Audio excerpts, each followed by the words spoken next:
Recording by R. Francis Smith. Dracula by Bram Stoker. Chapter 10. Letter, Dr. Seward, to Honorable Arthur Holmwood, 6th of September. My dear Art, my news today is not so good. Lucy this morning had gone back a bit. There is, however, one good thing which has arisen from it. Mrs. Westenra was naturally anxious concerning Lucy, and has consulted me professionally about her. I took advantage of the opportunity, and told her that my old master, Van Helsing, the great specialist, was coming to stay with me, and that I would put her in his charge conjointly with myself. So now we can come and go without alarming her unduly, for a shock to her would mean sudden death, and this, in Lucy's weak condition, might be disastrous to her. We are hedged in with difficulties, all of us, my poor fellow, but, please God, we shall come through them all right. If any need, I shall write, so that, if you do not hear from me, take it for granted that I am simply waiting for news. In haste, yours ever, John Seward. Dr. Seward's Diary. 7th of September. The first thing Van Helsing said to me when we met at Liverpool Street was, "Have you said anything to our young friend, to lover of her?" "No," I said. I waited till I had seen you, as I said in my telegram. I wrote him a letter simply telling him that you were coming, as Miss Westenra was not so well, and that I should let him know if need be. "Right, my friend," he said. "Quite right. Better he not know as yet. Perhaps he will never know. I pray so, but if it be needed, then he shall know all. And, my good friend John, let me caution you. You deal with the madmen. All men are mad in some way or the other, and inasmuch as you deal discreetly with your madmen, so deal with God's madmen too, the rest of the world. You tell not your madmen what you do, nor why you do it. You tell them not what you think. So you shall keep knowledge in its place, where it may rest, where it may gather its kind around it and breed. You and I shall keep as yet what we know here and here." He touched me on the heart and on the forehead, and then touched himself the same way. "I have for myself thoughts at the present. Later I shall unfold to you." "Why not now?" I asked. "It may do some good. We may arrive at some decision." He looked at me and said, "My friend John, while the corn is grown, even before it has ripened, while the milk of its mother earth is in him, and the sunshine has not yet begun to paint him with his gold, the husbandman he pull the air and rub him between his rough hands, and blow away the green chaff, and say to you, 'Look, he's good corn, he will make a good crop when the time comes.'" I did not see the application, and told him so. For reply he reached over and took my ear in his hand and pulled it playfully, as he used long ago to do at lectures, and said, "The good husbandman tell you so then because he knows, but not till then. But you do not find the good husbandman dig up his planted corn to see if he grow. That is for the children who play a husbandry, and not for those who take it as of the work of their life. See you now, friend John, I have sown my corn, and nature has her work to do in making it sprout. If it sprout at all, there's some promise, and I wait till the ear begins to swell." He broke off, for he evidently saw that I understood. Then he went on gravely, "You were always a careful student, and your case-book was ever more full than the rest, and I trust that good habit hath not failed. Remember, my friend, that knowledge is stronger than memory, and we should not trust the weaker. Even if you have not kept the good practice, let me tell you that this case of our dear miss is one that may be, mind, I say may be, of such interest to us and others that all the rest may not make him kick the beam, as your people say. Take then good note of it. Nothing is too small. I counsel you put down in record even your doubts and surmises. Hereafter it may be of interest to you to see how true you guess. We learn from failure, not from success." When I described Lucy's symptoms, the same as before, but infinitely more marked, he looked very grave, but said nothing. He took with him a bag in which were many instruments and drugs, the ghastly paraphernalia of our beneficial trade, as he once called, in one of his lectures, the equipment of a professor of the healing craft. When we were shown in, Mrs. Westenra met us. She was alarmed, but not nearly so much as I expected to find her. Nature, in one of her beneficent moods, has ordained that even death has some antidote to its own terrors. Here, in a case where any shock may prove fatal, matters are so ordered that, from some cause or other, the things not personal, even the terrible change in her daughter, to whom she is so attached, do not seem to reach her. It is something like the way Dame Nature gathers round a foreign body an envelope of some insensitive tissue which can protect from evil that which it would otherwise harm by contact. If this be an ordered selfishness, then we should pause before we condemn anyone for the vice of egoism, for there may be deeper root for its causes than we have knowledge of. I used my knowledge of this phase of spiritual pathology, and set down a rule that she should not be present with Lucy, or think of her illness more than was absolutely required. She assented readily, so readily that I saw again the hand of nature fighting for life. Van Helsing and I were shown up to Lucy's room. If I was shocked when I saw her yesterday, I was horrified when I saw her today. She was ghastly, chalkily pale.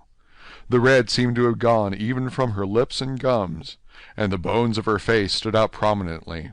Her breathing was painful to see or hear. Van Helsing's face grew set as marble, and his eyebrows converged till they almost touched over his nose. Lucy lay motionless, and did not seem to have strength to speak, so for a while we were all silent. Then Van Helsing beckoned to me, and we went gently out of the room. The instant we had closed the door, he stepped quickly along the passage to the next door, which was open. Then he pulled me quickly in with him and closed the door. "My God," he said, "this is dreadful.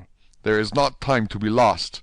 She will die for sheer want of blood to keep the heart's action as it should be. There must be a transfusion of blood at once. Is it you or me?" "I am younger and stronger, Professor. It must be me." "Then get ready at once. I will bring up my bag. I am prepared." I went downstairs with him, and as we were going there was a knock at the hall door. When we reached the hall, the maid had just opened the door, and Arthur was stepping quickly in. He rushed up to me, saying in an eager whisper, "Jack, I was so anxious. I read between the lines of your letter, and I have been in an agony. The dad was better, so I ran down here to see for myself. Is not that gentleman Dr. Van Helsing? I am so thankful to you, sir, for coming."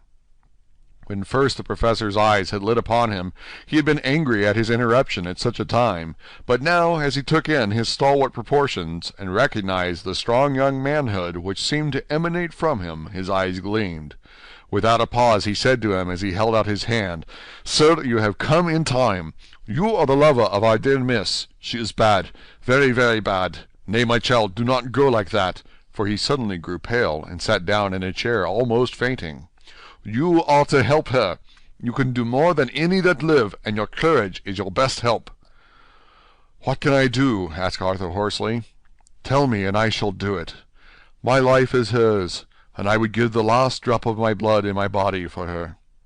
The professor has a strongly humorous side, and I could from old knowledge detect a trace of its origin in his answer. "My young sir, I do not ask so much as that, not the last." "What shall I do?" There was fire in his eyes, and his open nostrils quivered with intent.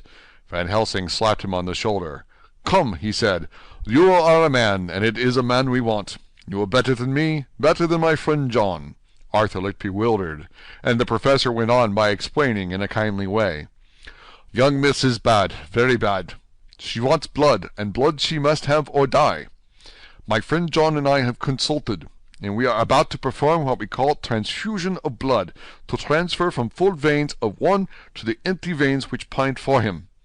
John was to give his blood, as he is the more young and strong than me." Here Arthur took my hand and wrung it hard in silence.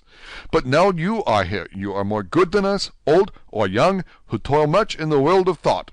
Our nerves are not so calm, and our blood so bright, than yours." Arthur turned to him and said, "If you only knew how gladly I would die for her, you would understand."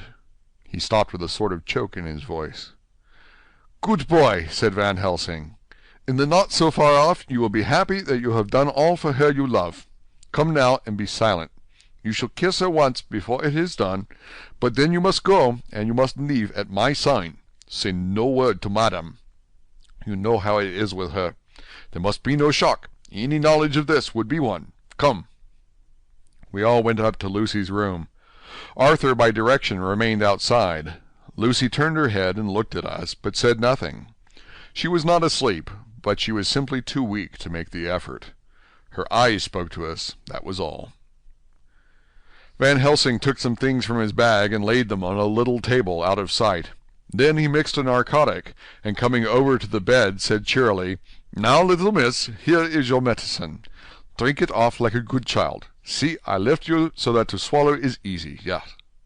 She had made the effort with success. It astonished me how long the drug took to act. This, in fact, marked the extent of her weakness. The time seemed endless until sleep began to flicker in her eyelids.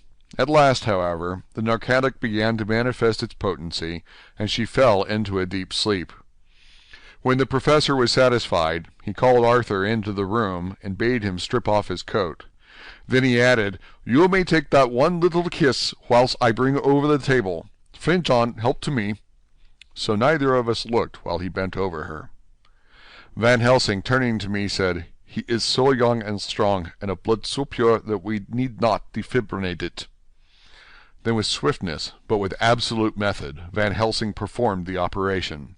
As the transfusion went on, something like life seemed to come back to poor Lucy's cheeks, and through Arthur's growing pallor the joy of his face seemed absolutely to shine. After a bit I began to grow anxious, for the loss of blood was telling on Arthur, strong man as he was. It gave me an idea of what a terrible strain Lucy's system must have undergone, that what weakened Arthur only partially restored her. But the professor's face was set, and he stood watch in hand, and with his eyes fixed now on the patient and now on Arthur. I could hear my own heart beat. Presently he said in a soft voice, "Do not stir an instant. It is enough. You attend him, I will look to her." When all was over, I could see how much Arthur was weakened. I dressed the wound and took his arm to bring him away, when Van Helsing spoke without turning round. The man seems to have eyes in the back of his head. "The brave lover, I think, deserve another kiss, which he shall have presently." And as he had now finished his operation, he adjusted the pillow to the patient's head. As he did so, the narrow black velvet band, which she seems always to wear round her throat, buckled with an old diamond buckle which her lover had given her, was dragged a little up, and showed a red mark on her throat. Arthur did not notice it, but I could hear the deep hiss of indrawn breath, which is one of Van Helsing's ways of betraying emotion. He said nothing at the moment, but turned to me, saying, "Now take him down, our brave young lover. Give him of the port wine, and let him lie down a while. He must then go home and rest, sleep much, and eat much, that he may be recruited of what he has so given to his love. He must not stay here. Hold a moment. I may take it, sir, that you are anxious of result. Then bring it with you, that in all ways the operation is successful. You have saved her life this time, and you can go home and rest easy in mind that all that can be is. I shall tell her all when she is well. She shall love you none the less for what you have done. Good-bye." When Arthur had gone, I went back to the room. Lucy was sleeping gently, but her breathing was stronger. I could see the counterpane move as her breast heaved. By the bedside sat Van Helsing, looking at her intently. The velvet band again covered the red mark.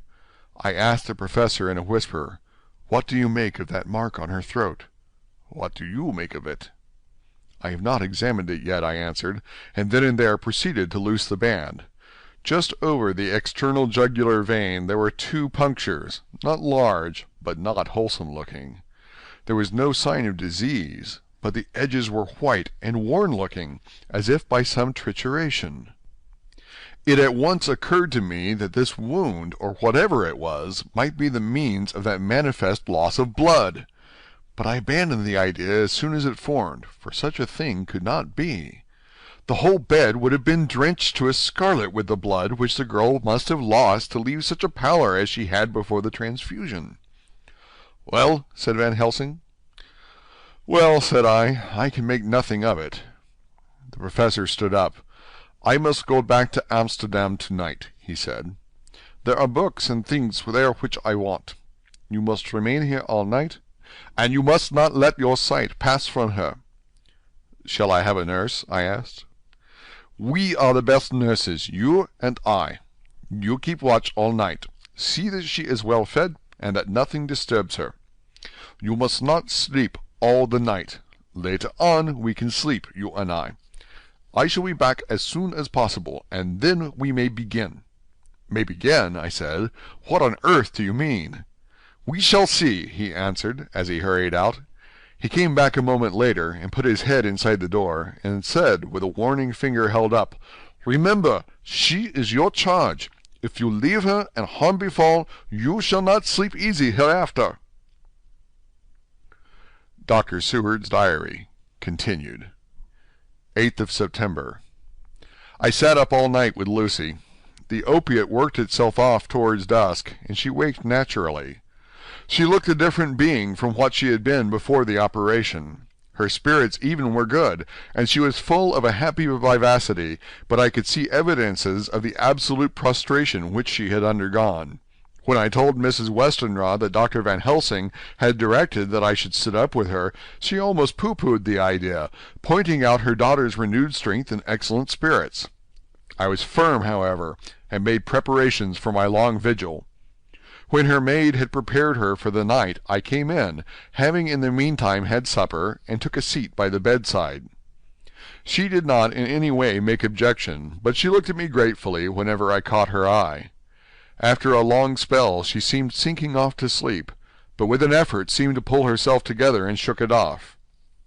It was apparent that she did not want to sleep, so I tackled the subject at once. "You do not want to sleep?"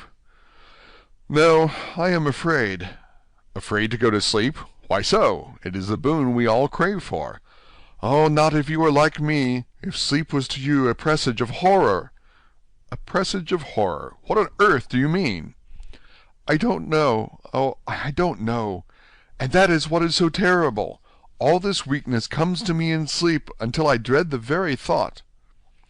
"But, my dear girl, you may sleep tonight. I am here watching you, and I can promise that nothing will happen." "I can trust you," she said.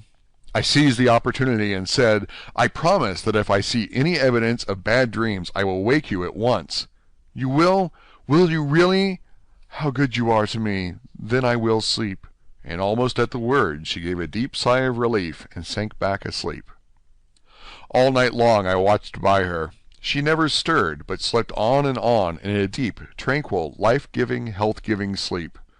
Her lips were slightly parted, and her breast rose and fell with the regularity of a pendulum.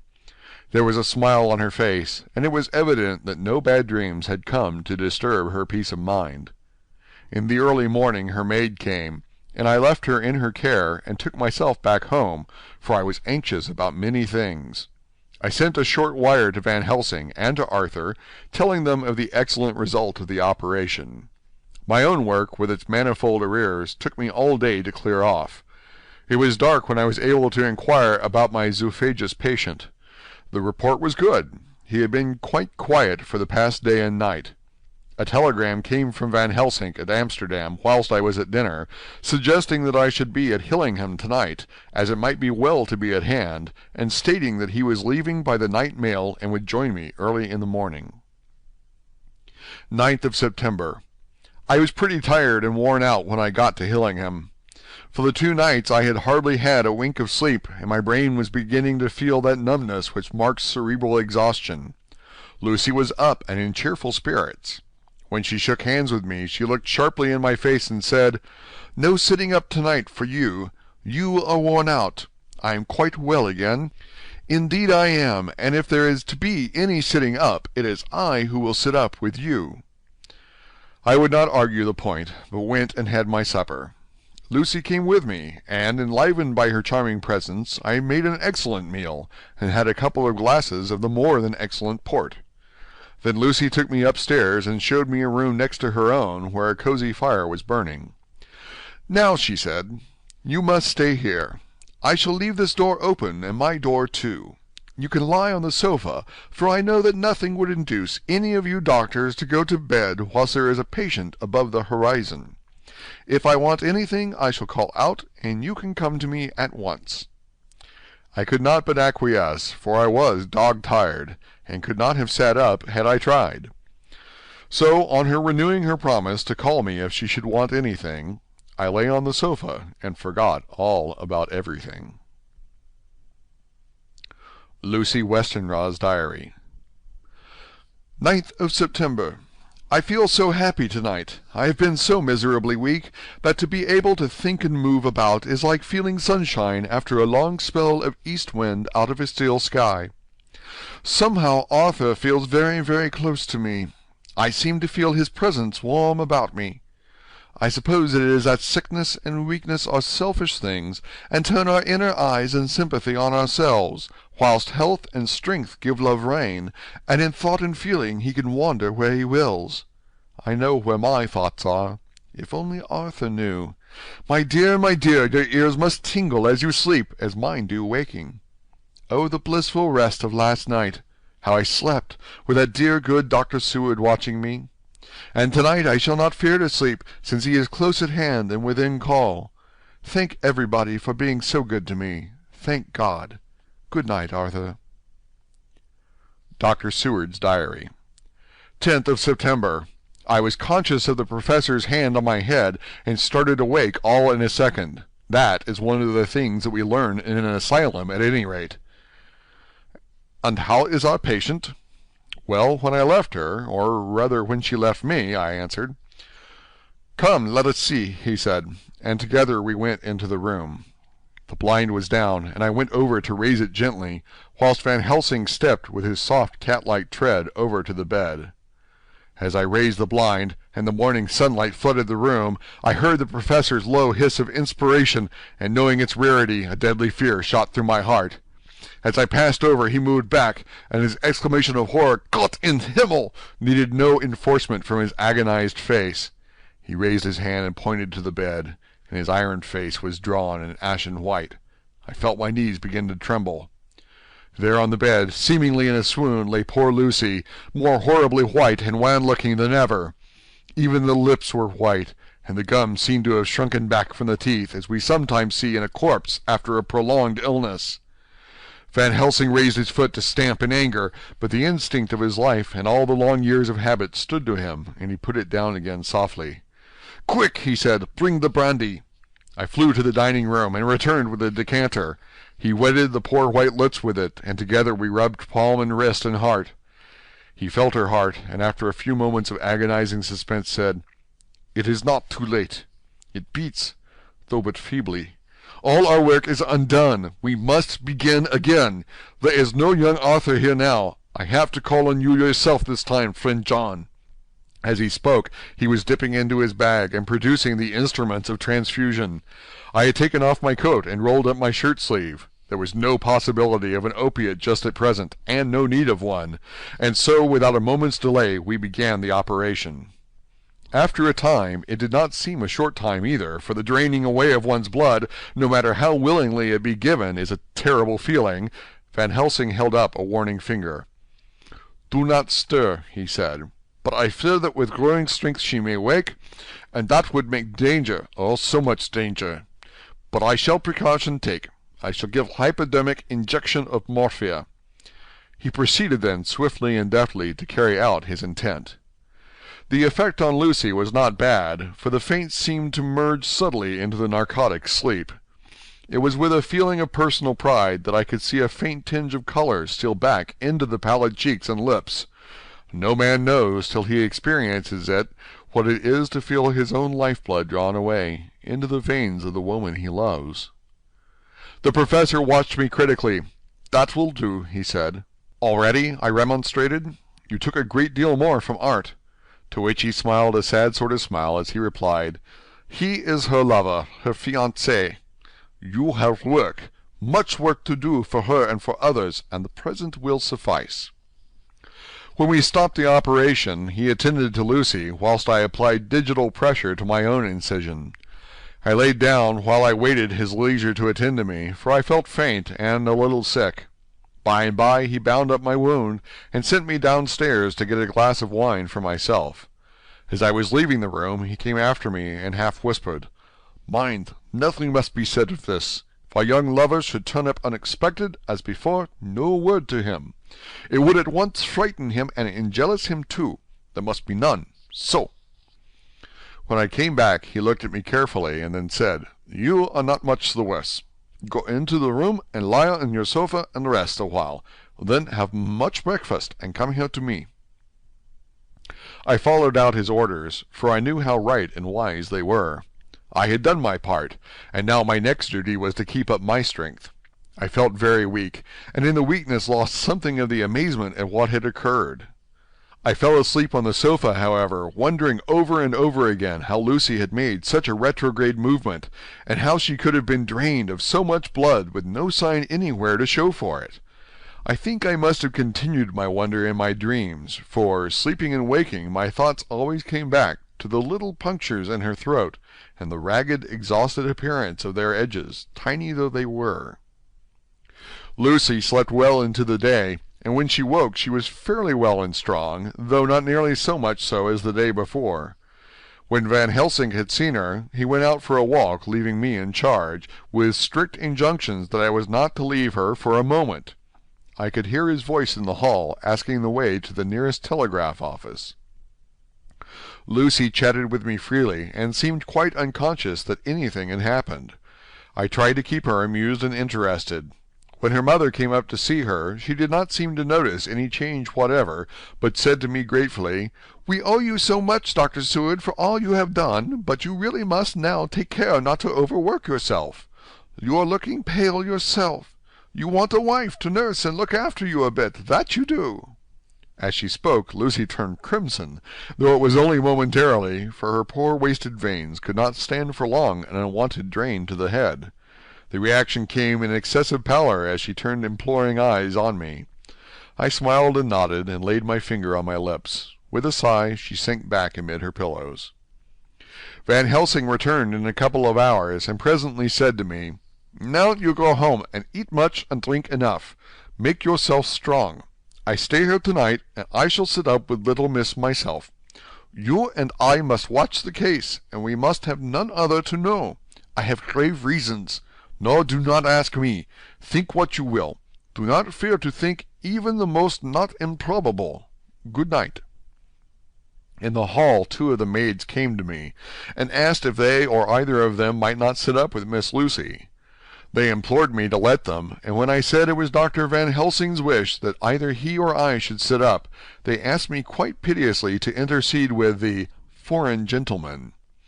I was much touched by their kindness. Perhaps it is because I am weak at present, and perhaps because it was on Lucy's account that their devotion was manifested. For over and over again have I seen similar instances of woman's kindness. I got back here in time for a late dinner, went my rounds, all well, and set this down whilst waiting for sleep. It is coming. 11th of September. This afternoon I went over to Hillingham. Found Van Helsing in excellent spirits, and Lucy much better. Shortly after I had arrived, a big parcel from abroad came for the professor. He opened it with much impressment, assumed of course, and showed a great bundle of white flowers. "These are for you, Miss Lucy," he said. "For me? Oh, Dr. Van Helsing." "Yes, my dear, but not for you to play with. These are medicines." Here Lucy made a wry face.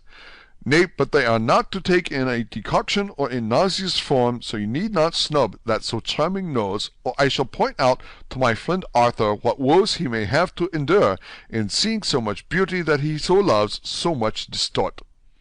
Ah, my pretty miss, that bring the so nice nose all straight again.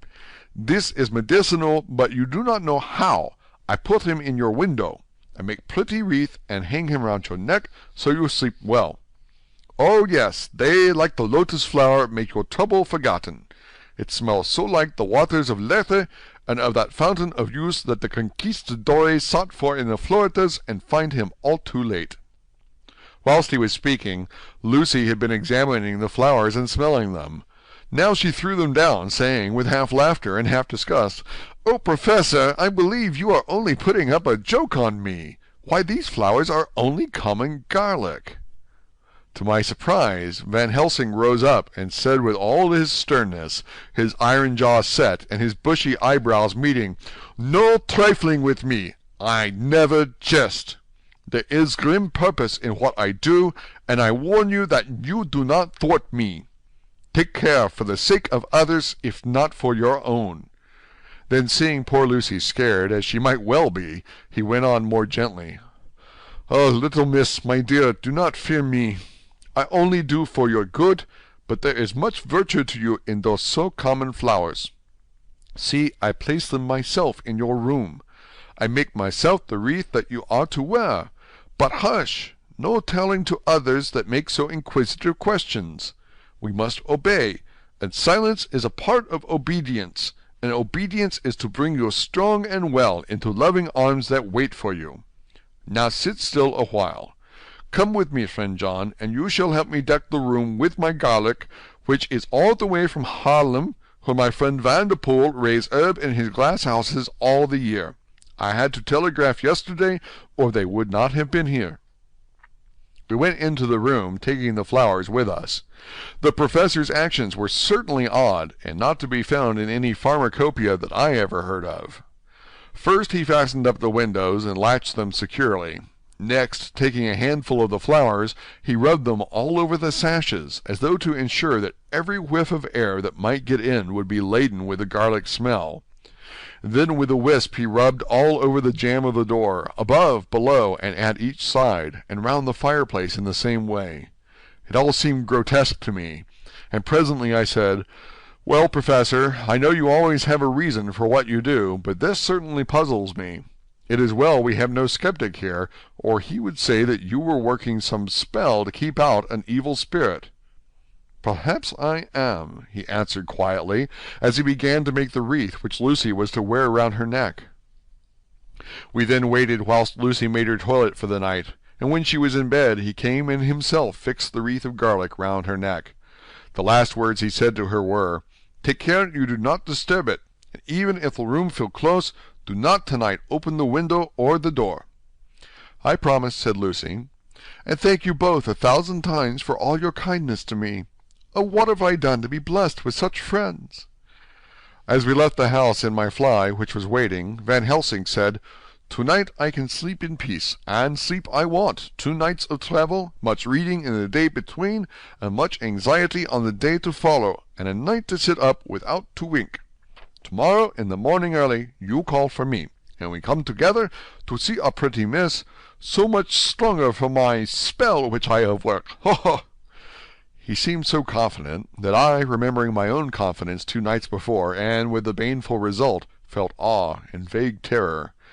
It must have been my weakness that made me hesitate to tell it to my friend, but I felt it all the more, like unshed tears.